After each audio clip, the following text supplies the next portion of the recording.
Naam, assalamu alaikum wa rahmatullahi wa barakatuh. Mara baada ya kutamatika kwa kongamano hili la kukaribisha mwaka mpya wa Kiislamu mwaka 1448 ambayo limeandaliwa na Umoja wa Maimamu na Walimu wa Madrasa Umata hapa City Garden, tuko na moja wa viongozi wa TAMSA, shekhe wetu, ndugu yetu Al-Habib Abdur Faris.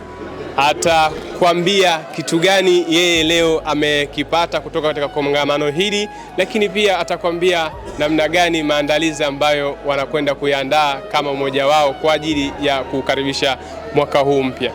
Ndugu yetu, assalamu alaikum. Wa salamu wa rahmatullahi wa barakatuh. Vipi hali? Salama. Naomba uwaambie vijana wenzako, wanafunzi wenzako kutoka katika vyuo tofauti tofauti, kama kiongozi wa umoja huo, kitu gani leo ambacho umejifunza kutoka katika kongamano hili? Naam, alhamdulillah, yameongeleka mengi, lakini katika kauli moja ambayo ameimalizia shekhe wa mwisho kabisa aliyesimama mbele, anasema as-sulhu khair, sulhu siku zote ni khairi.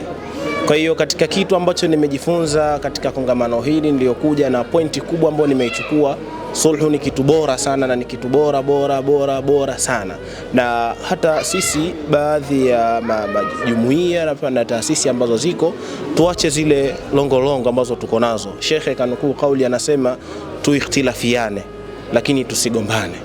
Mimi nimeichukua sana hii kauli ya kwamba tuikhtilafiane lakini tusigombane. Hii ni pointi muhimu sana katika kwetu sisi wanatamusa ambao tumeichukua, lakini pia na baadhi ya taasisi nyingine nawaambia kuikhtilafiana kupo, na hata enza masahaba sallam walikuwa wakiikhtilafiana lakini hawakuwahi kugombana. Hili ni somo kubwa sana ambalo mimi nilibeba kwangu mimi.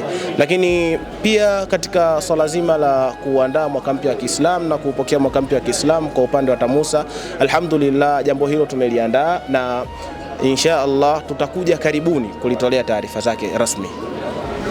Na kama kijana, kama mwanafunzi wa chuo tofauti, utakaribishwa kupitia kongamano hilo ama sherehe hiyo ambayo itakaandaliwa na TAMSA. Kokote pale ulipo unakaribishwa, uwe ndani ya Dar es Salaam au nje ya Dar es Salaam, karibu sana.